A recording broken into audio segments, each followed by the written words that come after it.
ਸਤਿ ਸ਼੍ਰੀ ਅਕਾਲ जी, मेरा नाम है जगतार सिंह सिद्धू। स्वागत है ਤੁਹਾਡਾ ਇੱਕ ਵਾਰ ਫਿਰ। जिस तरह कि मैं पहला वीडियो बनाई सी तो मैं ਤੁਹਾਡੇ ਨਾਲ वादा किया सी कि मैं जिन्ने भी कानून ने जो साडी रोज़मर्रा की जिंदगी काम आने वाले कानून ने, मैं उन्हां कानूनों नूं सादी भाषा दे विच समझाउण दा यतन करांगा तां जो आम लोग कानूनों प्रति अपने हकों प्रति जागरूक हो सकन। ਤੇ ਅੱਜ जिस कानून बारे ਆਪਾਂ चर्चा करांगे वो एक बहुत ही ज़्यादा महत्वपूर्ण कानून है और साडे रोज़मर्रा की जिंदगी ये कानून दरपेश आता है। वो है परचा कराना, रपट करानी या FIR कराने संबंधी कानून। जदों भी किसी व्यक्ति के खिलाफ कोई जुर्म होता है तो अक्सर वो थाने में जाता है तो थाने दे विच अपनी दरखास्त दिंदा है। तो कुछ केसां दे विच पुलिस जिहड़ी है परचा दर्ज कर लैंदी है तो कुछ केसां दे विच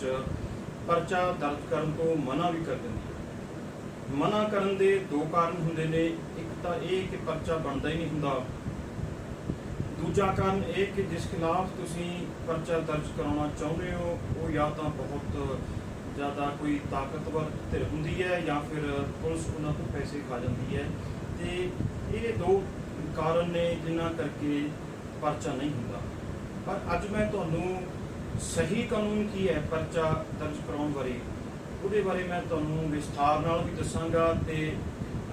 ये भी दसांगा कि किन्ना हालातां 'च परचा दर्ज होना करना जरूरी है ते किन्ना हालातां 'च परचा दर्ज नहीं किया जा सकता। उस तो बिना परचा दर्ज करन तो बाद जिहड़ी पुलिस है वो किस तरह तफ्तीश कर सकती है अते चलान पेश करन लई किन्ना समा जरूरी है ते पुलिस दे की अधिकार ने ते जेकर पुलिस जिहड़े दोषियां दे तुसीं नाम लिखाए ने उन्हां नूं परचे चों कट दिंदी है तां तुहाडे उस संबंधी की अधिकार, या फिर जे किसी व्यक्ति के खिलाफ झूठा परचा दर्ज हो जाता है तां उहदे कोल की अधिकार ने। इन्हां सारी जानकारी लई इस वीडियो नूं ध्यान नाल सुनना ते पूरा सुनना। हुण सब तो पहलां आपां गल करांगे कि परचा दर्ज किन्ना हालातां 'च हो सकता है। परचा दर्ज कराउण लई जिहड़ा क्रिमिनल प्रोसीजर कोड है उसकी धारा 154 दे विच ये लिखिया गया है कि दो तरह के जुर्म हुंदे ने, जिस तरह मैं पहला भी कहा सी कॉग्निजेबल ते नॉन कॉग्निजेबल। इत्थे आपां सिर्फ कॉग्निजेबल ऑफेंस की गल करांगे। कॉग्निजेबल ऑफेंस का तो भाव पंजाबी दे विच जिहदा कोई संज्ञान लैण योग जुर्म, इस तरह कोई इहदी ट्रांसलेशन अनुवाद इहदा कीता गया है। पर उर्दू दे विच इहनूं कहंदे ने काबिले दस्त अंदाजी। काबिले दस्त अंदाजी मीन दस्त अंदाजी का मतलब इंटरफेरेंस करना, दखल देना। काबिले दस्त अंदाजी मीन दखल देण जो,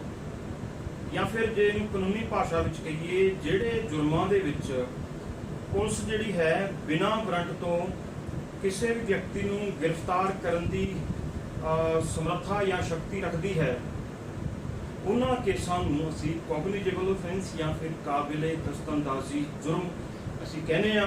ते CRPC की जिहड़ी सूची है ये शेड्यूल दे विच पूरी लिस्ट दिती गई है कि किहड़े जुर्म जिहड़े ने वो कॉग्निजेबल होणगे, किहड़े जुर्म जिहड़े ने नॉन कॉग्निजेबल यानी कि काबिले दस्त अंदाजी या ना काबिले दस्त अंदाजी होंगे। तो जिहड़े कॉग्निजेबल ऑफेंस ने उन्हां केसां दे विच पुलिस नूं FIR दर्ज करनी ही पवेगी। वो पुलिस जिहड़ी है FIR दर्ज करन तो मना नहीं कर सकती। इहदे बारे 154 दे विच साफ लिखे गया है कि जदों भी कोई व्यक्ति लिखती जां जुबानी रूप दे विच पुलिस अफसर नूं जाके अपनी जिहड़ी दरखास्त दिंदा है तां पुलिस वाले का काम है जे उस दरखास्त तो कोई कॉग्निजेबल ऑफेंस वो जुर्म जिहदे विच पुलिस नूं बिना वारंट तो जिहड़ा है गिरफ्तार करने का अधिकार है तां पुलिस वाला उस दरखास्त नूं लिखेगा। एक जिहड़ी FIR जिहड़ी डायरी हुंदी है उहदे विच ओह लिखेगा ते जिहड़ा दरखास्त करने वाला है इंसान उहदे वो दस्तखत लवेगा ते परचा दर्ज करके बिना कोई फीस लए उसकी एक कापी जिहड़ी है दरखास्त करने वाली धिर नूं दित्ती जावेगी ते दोषी भी इसकी कापी लै सकदा है। वैसे ਜਦੋਂ ਮੁਕੱਦਮਾ ਚੱਲਦਾ ਹੈ ਤਾਂ ਧਾਰਾ 207 209 ਦੇ ਤਹਿਤ ਦੋਸ਼ੀ ਦੇ ਖਿਲਾਫ ਜਿੰਨੇ ਵੀ ਸਬੂਤ ਹੁੰਦੇ ਨੇ ਉਹਨਾਂ ਨੂੰ ਦੋਸ਼ੀ ਨੂੰ ਉਹਦੀ ਕਾਪੀ ਦੇਣੀ ਜ਼ਰੂਰੀ ਹੁੰਦੀ ਹੈ। ਪਰ ਉਸ ਤੋਂ ਪਹਿਲਾਂ ਵੀ ਦੋਸ਼ੀ ਜਿਹੜਾ ਹੈ ਉਹ ਉਹਦੀ ਕਾਪੀ ਲੈ ਸਕਦਾ। ਸੁਪਰੀਮ ਕੋਰਟ ਦੇ ਫੈਸਲੇ ਨੇ ਇਹ ਜਿਵੇਂ ਕਿ youth bar association of India versus state of Gujarat 2016 ਦਾ ਫੈਸਲਾ ਹੈ, ਜਿਹਦੇ ਵਿੱਚ ਸੁਪਰੀਮ ਕੋਰਟ ਨੇ ਕਿਹਾ ਕਿ ਜੇ ਕਿਸੇ ਖਿਲਾਫ ਮੁਕੱਦਮਾ ਦਰਜ ਹੁੰਦਾ ਹੈ ਤਾਂ ਉਹ ਦੋਸ਼ੀ ਵਿਅਕਤੀ ਜਿਹਨੂੰ ਉਸ ਮੁਕੱਦਮੇ 'ਚ ਦੋਸ਼ੀ ਬਣਾਇਆ ਗਿਆ ਹੈ ਤਾਂ ਉਹ ਪੁਲਿਸ ਅਫਸਰ ਨੂੰ ਆਪਣੀ ਦਰਖਾਸਤ ਦੇ ਕੇ ਜਾਂ ਫਿਰ SSP ਨੂੰ ਆਪਣੀ ਦਰਖਾਸਤ ਦੇ ਕੇ ਆਪਣੇ ਖਿਲਾਫ ਦਰਜ ਹੋਏ ਮੁਕੱਦਮੇ ਦੀ ਕਾਪੀ ਲੈ ਸਕਦਾ ਹੈ ਤੇ ਮੁਕੱਦਮਾ ਦਰਜ ਕਰਾਉਣ ਵਾਲੀ ਧਿਰ ਨੂੰ ਜਿਹੜਾ ਹੈ ਬਿਨਾਂ ਕੋਈ ਫੀਸ ਲਏ ਉਸੇ ਵਕਤ ਕਾਪੀ ਦੇਣੀ ਜ਼ਰੂਰੀ ਹੈ। ਹੁਣ ਗੱਲ ਕਰਦੇ ਹਾਂ ਕਿ ਕੀ ਜੇਕਰ ਕੋਗਨੀਟਿਵ ਅਫੈਂਸ ਹੈ, ਐਸਾ ਜੁਰਮ ਹੈ ਜਿਹਦੇ ਵਿੱਚ ਪੁਲਿਸ ਨੂੰ ਪਰਚਾ ਦਰਜ ਕਰਨਾ ਹੀ ਪਵੇਗਾ, ਕੀ ਉਹ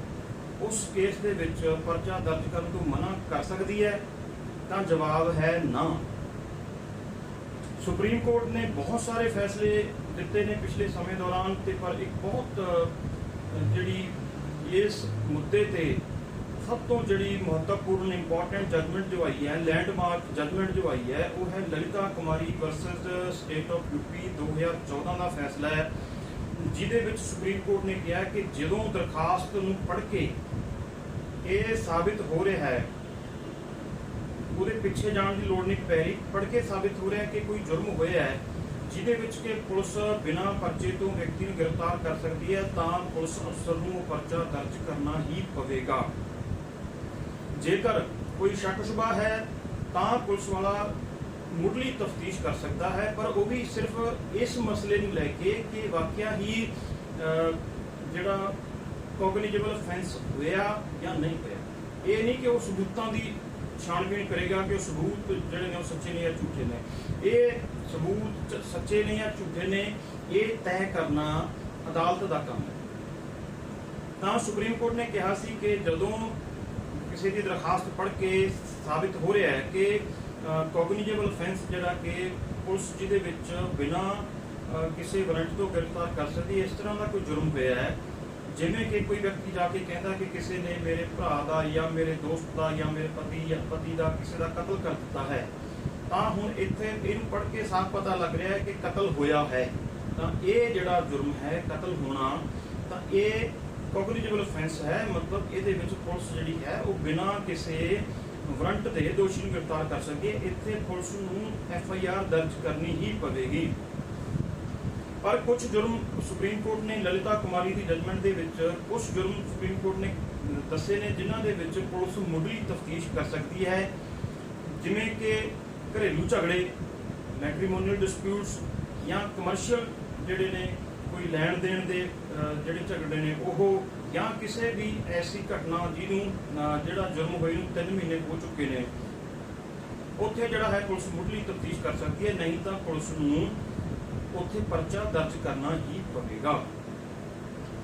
ਉਸ ਤੋਂ ਬਾਅਦ ਮੰਨ ਲਓ ਜੇ ਪੁਲਿਸ ਪਰਚਾ ਦਰਜ ਨਹੀਂ ਕਰਦੀ ਤਾਂ ਤੁਹਾਡੇ ਕੋਲ ਕੀ ਅਧਿਕਾਰ ਹੈ?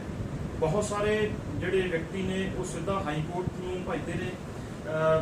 ਮੈਂ ਹਾਈ ਕੋਰਟ ਦਾ ਵਕੀਲ ਹੋਣ ਦੇ ਬਾਵਜੂਦ ਵੀ ਤੁਹਾਨੂੰ ਇਹ ਗੱਲ ਕਹਿ ਰਿਹਾ ਕਿ ਸਿੱਧਾ ਹਾਈ ਕੋਰਟ ਆਉਣਾ ਠੀਕ ਨਹੀਂ, ਕਿਉਂਕਿ ਅਕਸਰ ਹਾਈ ਕੋਰਟ FIR ਦਰਜ ਕਰਨ ਸੰਬੰਧੀ ਡਾਇਰੈਕਸ਼ਨ ਦੇਣ ਤੋਂ ਮਨਾ ਕਰ ਦਿੰਦੀ ਹੈ, ਕਿਉਂਕਿ ਹਾਈ ਕੋਰਟ ਦਾ ਇਹ ਕਹਿਣਾ ਹੈ ਕਿ ਜਦੋਂ ਜਿਹੜੇ ਕੋਈ ਵੀ ਕੇਸ ਲੋਅਰ ਕੋਰਟ ਦੇ ਅਧਿਕਾਰ ਖੇਤਰ ਆਉਂਦਾ ਹੈ ਉਹਦੇ ਲਈ ਸਿੱਧੇ ਤੁਸੀਂ ਹਾਈ ਕੋਰਟ ਕਿਉਂ ਆਉਂਦੇ ਹੋ? ਤੁਸੀਂ ਜਾ ਕੇ ਜਿਹੜਾ ਤੁਹਾਨੂੰ ਕਾਨੂੰਨੀ ਅਧਿਕਾਰ ਦਿੱਤਾ ਹੈ ਥੱਲੇ ਵਾਲੀ ਕੋਰਟ ਦੇ ਵਿੱਚ ਆਪਣੀ ਅਰਜ਼ੀ ਦੇਣ ਦਾ, ਤੁਸੀਂ ਉਹ ਦਰਖਾਸਤ ਦਿਓ। ਪਰ ਫਿਰ ਵੀ ਕੁਝ ਸਾਡੇ ਵਕੀਲ ਭਰਾ ਜਾਂ ਕੁਝ ਇਸ ਤਰ੍ਹਾਂ ਦੀ ਸਲਾਹ ਦੇ ਦਿੰਦੇ ਨੇ, ਜਾਂ ਫਿਰ ਕਈ ਵਾਰ ਪਾਰਟੀ ਜਿਹੜੀ ਹੁੰਦੀ ਹੈ ਉਹਨੂੰ ਖੁਦ ਨੂੰ ਇਹ ਲੱਗਦਾ ਕਿ ਨਹੀਂ ਵੀ ਹਾਈ ਕੋਰਟ ਵੀ ਕਰਾ ਕੇ ਦਿਓ, ਤਾਂ ਕਈ ਵਾਰੀ ਹਾਈ ਕੋਰਟ ਕਹਿ ਵੀ ਦਿੰਦੀ ਹੈ ਕਿ ਜਿਹੜੀ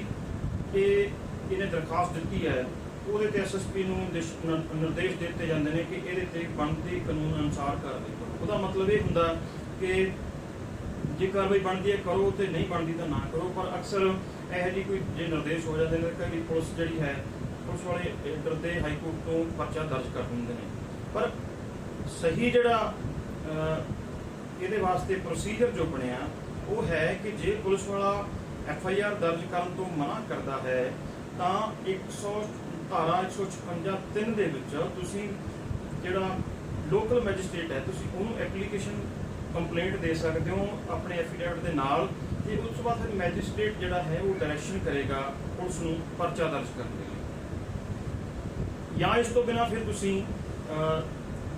ਜਿਹੜੀ ਧਾਰਾ 200 ਹੈ CRPC ਦੀ, ਉਹਦੇ ਵਿੱਚ ਤੁਸੀਂ ਕੰਪਲੇਂਟ ਵੀ ਸਿੱਧੀ ਮੈਜਿਸਟ੍ਰੇਟ ਨੂੰ ਦੇ ਸਕਦੇ ਹੋ, ਜਿਹਨੂੰ ਪੰਜਾਬੀ 'ਚ ਇਸਤਗਾਸਾ ਆਪਾਂ ਕਹਿੰਦੇ ਹਾਂ, ਇਸਤਗਾਸਾ ਪਾ ਸਕਦੇ ਹੋ, ਜਿਹਦੇ ਵਿੱਚ ਫਿਰ ਸਾਰੇ ਗਵਾਹਾਂ ਦੀ ਗਵਾਹੀ ਲੈਣ ਤੋਂ ਬਾਅਦ ਜੱਜ ਜਿਹੜਾ ਹੈ ਉਹ ਜਿਹੜਾ ਦੋਸ਼ੀ ਧਿਰ ਹੈ ਉਹਨੂੰ ਸੰਮਨ ਵੀ ਜਾਰੀ ਕਰ ਸਕਦਾ ਹੈ, ਉਹਨੂੰ ਵਾਰੰਟ ਵੀ, ਜ਼ਮਾਨਤੀ ਵਾਰੰਟ ਜਾਂ ਫਿਰ ਗੈਰ ਜ਼ਮਾਨਤੀ ਵਾਰੰਟ ਵੀ ਜਾਰੀ ਕਰ ਸਕਦਾ ਹੈ। ਤੇ ਇੱਧਰ ਜੇ ਪੁਲਿਸ ਵਾਲਾ ਕੋਈ FIR ਦਰਜ ਨਹੀਂ ਕਰਦਾ, ਜਿੱਥੇ ਉਹਦੀ FIR ਦਰਜ ਕਰਨੀ ਉਹਨੂੰ ਬਣਦੀ ਹੈ, ਉੱਥੇ ਜਿਹੜਾ ਇੰਡੀਅਨ ਪੀਨਲ ਕੋਡ ਦੀ ਧਾਰਾ 166A ਦੇ ਤਹਿਤ ਉਸ ਪੁਲਿਸ ਵਾਲੇ ਤੇ ਪਰਚਾ ਹੋ ਸਕਦਾ ਹੈ, ਜਿੱਥੇ ਘੱਟੋ ਘੱਟ 6 ਮਹੀਨੇ ਤੇ ਵੱਧੋ ਵੱਧ 2 ਸਾਲ ਤੱਕ ਦੀ ਸਜ਼ਾ ਦੀ ਵੀ ਦਾ ਵੀ ਜਿਹੜਾ ਪ੍ਰਾਵਧਾਨ ਹੈ। ਹੁਣ ਇਸ ਤੋਂ ਬਾਅਦ ਜਿਹੜਾ ਮੈਂ ਤੁਹਾਨੂੰ ਦੱਸਿਆ ਕਿ ਜਦੋਂ ਤੁਸੀਂ ਜਾ ਕੇ ਲਿਖਤੀ ਦਿੰਦੇ ਹੋ ਤੇ ਪੁਲਿਸ ਵਾਲੇ ਨੂੰ ਪਰਚਾ ਦਰਜ ਕਰਨਾ ਜ਼ਰੂਰੀ ਹੈ, ਨਹੀਂ ਦਰਜ ਕਰਦਾ ਤਾਂ ਤੁਸੀਂ 156(3) ਦੇ ਤਹਿਤ ਜਿਹੜਾ ਲੋਕਲ ਕੋਰਟ ਦੇ ਵਿੱਚ ਐਪਲੀਕੇਸ਼ਨ ਦੇ ਸਕਦੇ ਹੋ, ਜਾਂ ਫਿਰ ਤੁਸੀਂ ਸਿੱਧਾ ਧਾਰਾ 200 ਦੇ ਤਹਿਤ ਤੁਸੀਂ ਇਸਤਗਾਸਾ ਜਾਂ ਕੰਪਲੇਂਟ ਦਾਇਰ ਕਰ ਸਕਦੇ ਹੋ। ਜੇ ਮੰਨ ਲਓ ਤੁਹਾਡੀ ਮੈਜਿਸਟ੍ਰੇਟ ਵੀ ਤੁਹਾਡੀ 156(3) ਤੇ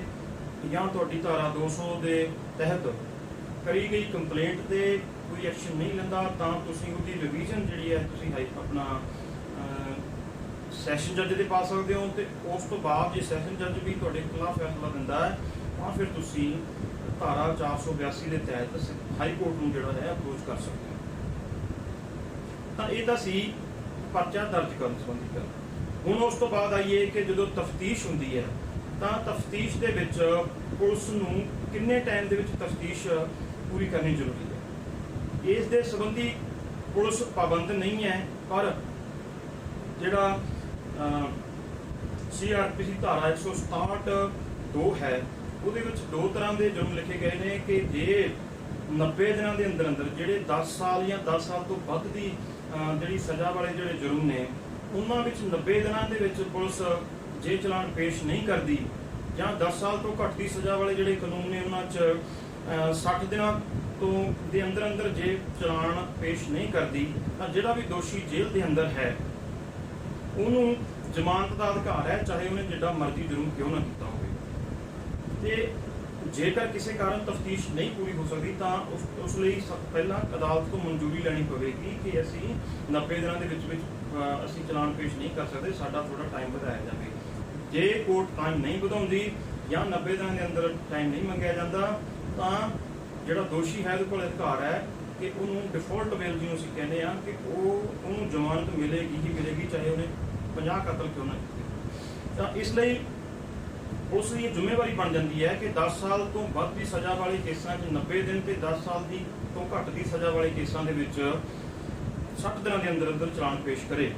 ਜੇ ਪੁਲਿਸ ਨੇ ਟਾਈਮ ਚਲਾਨ ਪੇਸ਼ ਨਹੀਂ ਕਰਦੀ, ਇਹਦਾ ਮਤਲਬ ਪੁਲਿਸ ਜਿਹੜੀ ਤਫਤੀਸ਼ ਹੈ ਉਹ ਸਹੀ ਢੰਗ ਨਾਲ ਨਹੀਂ ਕਰ ਰਹੀ, ਤਾਂ ਇਹਦੇ ਖਿਲਾਫ ਤੁਹਾਡੇ ਕੋਲ ਜਿਹੜਾ ਅਧਿਕਾਰ ਹੈ ਤੁਸੀਂ CRPC ਦੀ ਧਾਰਾ 482 ਦੇ ਤਹਿਤ ਹਾਈ ਕੋਰਟ ਦੇ ਵਿੱਚ ਆ ਸਕਦੇ ਹੋ। ਤੇ ਇੱਥੇ ਅਸੀਂ ਜੋ ਡਾਇਰੈਕਸ਼ਨ ਪਾਉਂਦੇ ਹਾਂ ਕਿ ਪੁਲਿਸ ਤੋਂ ਸਟੇਟਸ ਰਿਪੋਰਟ ਮੰਗੀ ਜਾਵੇ ਕਿ ਪੁਲਿਸ ਨੇ ਇਸ ਮੁਕੱਦਮੇ ਵਿੱਚ ਹੁਣ ਤੱਕ ਕੀਤਾ ਕੀ ਹੈ। ਤੇ ਇਸੇ ਤਰ੍ਹਾਂ ਹੀ ਜੇਕਰ ਕਿਸੇ ਔਰਤ ਦੇ ਖਿਲਾਫ ਕੋਈ ਜੁਰਮ ਹੋਇਆ ਤਾਂ 2013 ਦੇ ਵਿੱਚ ਇਹ CRPC ਦੇ ਵਿੱਚ ਸੋਧ ਕਰ ਦਿੱਤੀ ਗਈ ਸੀ, ਜਿਹਦੇ ਵਿੱਚ ਇਹ ਕਿਹਾ ਗਿਆ ਕਿ 60 ਦਿਨਾਂ ਦੇ ਅੰਦਰ ਅੰਦਰ ਜੇ ਔਰਤ ਦੇ ਖਿਲਾਫ ਕੋਈ ਵੀ ਜੁਰਮ ਹੋਇਆ, ਕੋਈ 354 ਦਾ ਪਰਚਾ ਹੈ, ਕੋਈ 354 ਦਾ ਪਰਚਾ ਹੈ, ਕੋਈ 376 ਦਾ ਪਰਚਾ ਹੈ ਜਾਂ 326A ਵੀ ਦਾ ਪਰਚਾ ਹੈ, ਉਸ ਕੇਸ ਦੇ ਵਿੱਚ ਪੁਲਿਸ ਨੂੰ 60 ਦਿਨਾਂ ਦੇ ਅੰਦਰ ਅੰਦਰ ਚਲਾਨ ਪੇਸ਼ ਕਰਨਾ ਜ਼ਰੂਰੀ ਹੈ। ਜੇ ਨਹੀਂ ਪੇਸ਼ ਕਰਦੀ ਤਾਂ ਫਿਰ ਉਹ ਜਿਹੜੀ ਮੈਂ ਤੁਹਾਨੂੰ ਪਹਿਲਾਂ ਦੱਸਿਆ 166A ਧਾਰਾ, ਉਹਦੇ ਵਿੱਚ ਜਿਹੜਾ ਇਨਵੈਸਟੀਗੇਸ਼ਨ ਅਫਸਰ ਹੈ, ਤਫਤੀਸ਼ ਕਰ ਰਿਹਾ ਜਿਹੜਾ ਅਫਸਰ ਹੈ, ਉਹਦੇ ਤੇ ਪਰਚਾ ਹੋ ਸਕਦਾ ਹੈ। ਤੇ ਇਸ ਤੋਂ ਬਾਅਦ ਹੁਣ ਆਪਾਂ ਗੱਲ ਕਰਦੇ ਹਾਂ ਕਿ ਜਦੋਂ ਚਲਾਨ ਪੇਸ਼ ਪੁਲਿਸ ਨੇ ਕਰ ਦਿੱਤਾ ਤਾਂ ਕਈ ਵਾਰ ਕੀ ਹੁੰਦਾ ਹੈ ਕਿ ਪੁਲਿਸ ਕੁਝ ਦੋਸ਼ੀਆਂ ਨੂੰ ਕੱਢ ਦਿੰਦੀ ਹੈ, ਤਾਂ ਉਹਦੇ ਖਿਲਾਫ ਤੁਹਾਡੇ ਕੋਲ ਕੀ ਅਧਿਕਾਰ ਹੈ? ਉਹਦੇ ਖਿਲਾਫ ਤੁਹਾਡੇ ਕੋਲ ਇਹ ਅਧਿਕਾਰ ਹੈ ਕਿ ਤੁਸੀਂ ਜਦੋਂ ਚਲਾਨ ਪੇਸ਼ ਹੋ ਗਿਆ ਉਦੋਂ ਵੀ ਤੁਸੀਂ ਜਿਸ ਜੱਜ ਦੇ ਚਲਾਨ ਪੇਸ਼ ਹੋਇਆ ਉੱਥੇ 193 ਦੀ ਤੁਸੀਂ ਐਪਲੀਕੇਸ਼ਨ ਲਾ ਸਕਦੇ ਹੋ ਕਿ ਅਸੀਂ ਬਿਆਨਾਂ 'ਚ ਲਿਖਾਇਆ ਕਿ ਬੰਦਾ ਦੋਸ਼ੀ ਹੈ ਪਰ ਇਹਦੇ ਖਿਲਾਫ ਚਲਾਨ ਪੇਸ਼ ਨਹੀਂ ਹੋਇਆ। ਤੇ ਜੇ ਜੱਜ ਜੁਡੀਸ਼ੀਅਲ ਮੈਜਿਸਟ੍ਰੇਟ ਜਿਹੜਾ ਹੈ ਇਸ ਗੱਲ ਤੋਂ ਸੰਤੁਸ਼ਟ ਹੁੰਦਾ ਹੈ ਕਿ ਹਾਂ ਵਾਕਿਆ ਹੀ ਇਸ ਬੰਦੇ ਦਾ ਨਾਮ ਨਹੀਂ ਪਾਇਆ ਗਿਆ ਜਿਹੜਾ ਕਿ ਪਾਇਆ ਜਾਣਾ ਚਾਹੀਦਾ ਸੀ, ਤਾਂ ਉਹ ਉੱਥੇ ਵੀ ਸਮਨ ਕਰ ਸਕਦਾ ਹੈ ਦੋਸ਼ੀ ਨੂੰ, ਜਾਂ ਫਿਰ ਜਦੋਂ ਗਵਾਹੀਆਂ ਚੱਲਦੀਆਂ ਨੇ ਤਾਂ ਉੱਥੇ ਗਵਾਹੀ ਦੇਣ ਤੋਂ ਬਾਅਦ ਧਾਰਾ 319 ਦੇ ਤਹਿਤ ਵੀ ਤੁਸੀਂ ਦਰਖਾਸਤ ਲਾ ਕੇ ਜਿਹੜੇ ਦੋਸ਼ੀ ਪੁਲਿਸ ਨੇ ਤਫਤੀਸ਼ ਵਿੱਚ ਕੱਢ ਦਿੱਤੇ ਸੀ ਉਹਨਾਂ ਖਿਲਾਫ ਤੁਸੀਂ ਪਰਚਾ ਦਰਜ ਕਰਵਾ ਸਕਦੇ ਹੋ ਤੇ ਉਹਨਾਂ ਨੂੰ ਦੁਬਾਰਾ ਉਹਨਾਂ ਤੇ ਮੁਕੱਦਮਾ ਚਲਾਇਆ ਜਾ ਸਕਦਾ ਹੈ। ਇਸੇ ਤਰ੍ਹਾਂ ਮੰਨ ਲਓ ਪੁਲਿਸ ਕਿਸੇ ਖਿਲਾਫ ਵੀ ਜਿਹੜਾ ਚਲਾਨ ਪੇਸ਼ ਨਹੀਂ ਕਰਦੀ, ਪੁਲਿਸ ਤਫਤੀਸ਼ ਕਰਨ ਤੋਂ ਬਾਅਦ ਇਹ ਕਹਿ ਦਿੰਦੀ ਆ ਕਿ ਇਹਦੇ ਵਿੱਚ ਕੋਈ ਦੋਸ਼ੀ ਨਹੀਂ, ਜੁਰਮ ਹੋਇਆ ਹੀ ਨਹੀਂ, ਉਸ ਕੇਸ ਦੇ ਵਿੱਚ ਤੁਹਾਡੇ ਕੋਲ ਕੀ ਅਧਿਕਾਰ ਹੈ? ਉਸ ਕੇਸ ਦੇ ਵਿੱਚ ਤੁਹਾਡੇ ਕੋਲ ਇਹ ਅਧਿਕਾਰ ਹੈ ਕਿ ਤੁਸੀਂ ਪੁਲਿਸ ਦੀ ਜਿਹੜੀ ਰਿਪੋਰਟ ਹੈ ਅਦਾਲਤ ਦੇ ਵਿੱਚ ਪੇਸ਼ ਹੋਣ ਤੋਂ ਬਾਅਦ ਤੁਸੀਂ ਉੱਥੇ ਪ੍ਰੋਟੈਸਟ ਪਟੀਸ਼ਨ ਪਾ ਸਕਦੇ ਹੋ। ਮੈਜਿਸਟ੍ਰੇਟ ਨੂੰ ਕਹਿ ਸਕਦੇ ਹੋ ਕਿ ਜਿਹੜੀ ਪੁਲਿਸ ਨੇ ਇਹ ਰਿਪੋਰਟ ਕੀਤੀ ਹੈ ਮੈਂ ਇਹਦੇ ਨਾਲ ਸਹਿਮਤ ਨਹੀਂ ਹਾਂ, ਤਾਂ ਮੇਰੀ ਜਿਹੜੀ ਮੈਂ ਪਟੀਸ਼ਨ ਪਾ ਰਿਹਾ ਜਿਹੜੀ ਕਾਰਵਾਈ ਹੋਵੇ। ਤਾਂ ਉੱਥੇ ਜਿਹੜੀ ਤੁਹਾਡੀ ਪ੍ਰੋਟੈਸਟ ਪਟੀਸ਼ਨ ਹੈ ਉਹਦੇ ਤੇ ਕਾਰਵਾਈ ਕਰਦੇ ਹੋਏ ਮੈਜਿਸਟ੍ਰੇਟ ਤੁਹਾਡੀ ਉਸ ਪ੍ਰੋਟੈਸਟ ਪਟੀਸ਼ਨ ਕੰਪਲੇਂਟ ਮੰਨ ਕੇ ਤਾਂ ਵੀ ਦੋਸ਼ੀਆਂ ਦੇ ਖਿਲਾਫ ਜਿਹੜੀ ਹੈ ਉਹ ਕਾਰਵਾਈ ਕਰ ਸਕਦਾ। ਤਾਂ ਇਹ ਜਿਹੜੇ ਆਪਾਂ ਗੱਲ ਕਰੀਏ ਕਿ ਜਿਹੜੇ ਮੁਕੱਦਮਾ ਦਾਇਰ ਕੀਤਾ ਹੈ, ਦਾਇਰ ਕਰਨਾ ਪੁਲਿਸ ਨੂੰ ਜ਼ਰੂਰੀ ਹੈ। ਜੇ ਨਹੀਂ ਦਾਇਰ ਕਰਦੀ ਤਾਂ ਤੁਸੀਂ 156(3) ਦੇ ਤਹਿਤ ਜੁਡੀਸ਼ੀਅਲ ਮੈਜਿਸਟ੍ਰੇਟ ਫਸਟ ਕਲਾਸ ਜਿਹੜਾ ਕਿ ਲੋਕਲ ਜੱਜ ਜਿਹਨੂੰ ਆਪਾਂ ਕਹਿੰਦੇ ਆ ਉਹਦੇ ਤੁਸੀਂ ਐਪਲੀਕੇਸ਼ਨ ਪਾ ਸਕਦੇ ਹੋ ਜਾਂ ਫਿਰ ਤੁਸੀਂ ਕੰਪਲੇਂਟ ਪਾ ਸਕਦੇ ਹੋ। ਜੇ ਉੱਥੇ ਵੀ ਕਾਰਵਾਈ ਨਹੀਂ ਹੁੰਦੀ ਤਾਂ ਤੁਸੀਂ ਸੈਸ਼ਨ ਜੱਜ ਦੇ ਰਿਵੀਜ਼ਨ ਪਾ ਸਕਦੇ ਹੋ। ਜੇ ਉੱਥੇ ਵੀ ਕਾਰਵਾਈ ਨਹੀਂ ਹੁੰਦੀ ਤਾਂ 482 ਦੇ ਵਿੱਚ ਹਾਈ ਕੋਰਟ ਆ ਸਕਦੇ ਹੋ। ਇਸੇ ਤਰ੍ਹਾਂ ਹੀ ਜੇ 90 ਦਿਨਾਂ ਦੇ ਅੰਦਰ ਅੰਦਰ ਚਲਾਨ ਨਹੀਂ ਪੇਸ਼ ਹੁੰਦਾ ਤਾਂ ਵੀ ਤੁਸੀਂ ਚਲਾਨ ਪੇਸ਼ ਕਰਾਉਣ ਦੇ ਲਈ ਸਾਦੇ ਭਾਸ਼ਾ ਦੇ ਵਿੱਚ ਮੈਂ ਜੇ ਕਹਾਂ ਤਾਂ ਵੀ ਤੁਸੀਂ ਹਾਈ ਕੋਰਟ ਦੇ ਵਿੱਚ ਆ ਕੇ ਪਟੀਸ਼ਨ ਪਾ ਸਕਦੇ ਹੋ। ਪਰ ਔਰਤ ਦੇ ਖਿਲਾਫ ਕੋਈ ਵੀ ਜੁਰਮ ਹੋਇਆ ਹੈ ਤਾਂ ਉਹਦੀ ਤਫਤੀਸ਼ 60 ਦਿਨਾਂ ਦੇ ਅੰਦਰ ਅੰਦਰ ਹੋਣੀ ਜ਼ਰੂਰੀ ਹੈ। ਜੇ ਨਹੀਂ ਪੂਰਾ ਹੁੰਦੀ 60 ਦਿਨਾਂ ਦੇ ਅੰਦਰ ਅੰਦਰ ਚਲਾਨ ਪੇਸ਼ ਨਹੀਂ ਹੁੰਦਾ ਤਾਂ ਵੀ ਉਹ ਔਰਤ ਜੋ ਹੈ ਉਹ ਹਾਈ ਕੋਰਟ ਦੇ ਵਿੱਚ ਆ ਕੇ ਪਟੀਸ਼ਨ ਪਵਾ ਸਕਦੀ ਹੈ। ਤੋ ਇਹ ਜਿਹੜੀ ਹੈ ਦਿੱਤੀ ਹੈ ਜਾਣਕਾਰੀ ਕਿਸ ਤਰ੍ਹਾਂ ਦੀ ਲੱਗੀ ਜ਼ਰੂਰ ਦੱਸਿਓ, ਤੇ ਜੇ ਤੁਹਾਨੂੰ ਵੀਡੀਓ ਚੰਗੀ ਲੱਗੀ ਸ਼ੇਅਰ ਕਰੋ, ਤੇ ਮੇਰਾ ਜਿਹੜਾ YouTube ਚੈਨਲ ਹੈ ਉਹਨੂੰ ਤੁਸੀਂ ਸਬਸਕ੍ਰਾਈਬ ਕਰੋ ਤੇ ਬੈਲ ਆਈਕਨ ਵੀ ਦਬਾਓ ਤਾਂ ਕਿ ਤੁਹਾਨੂੰ ਕਾਨੂੰਨ ਬਾਰੇ ਸਾਦੀ ਭਾਸ਼ਾ ਦੇ ਵਿੱਚ ਜਾਣਕਾਰੀ ਜਿਹੜੀ ਹੈ ਉਹ ਮਿਲ ਸਕੇ। ਤੁਹਾਡੀ ਕੋਈ ਵੀ ਇਸ ਸੰਬੰਧੀ ਕੋਈ ਹੋਰ ਜਾਣਕਾਰੀ ਚਾਹੀਦੀ ਹੈ ਤਾਂ ਕਮੈਂਟ ਦੇ ਵਿੱਚ ਪੁੱਛ ਸਕਦੇ ਹੋ। ਤੇ ਮੈਂ ਜੇ ਤੁਹਾਡੀ ਜਾਣਕਾਰੀ ਜੋ ਵੀ ਮੈਨੂੰ ਲੱਗਿਆ ਕਿ ਇਹ ਜੋ ਜਾਣਕਾਰੀ ਦੇਣ ਨੂੰ ਰਹੇਗੀ ਸੀ ਮੈਂ ਜ਼ਰੂਰ ਤੁਹਾਡਾ ਜਵਾਬ ਦੂੰਗਾ। ਤੁਹਾਡਾ ਸਭ ਦਾ ਬਹੁਤ ਬਹੁਤ ਧੰਨਵਾਦ।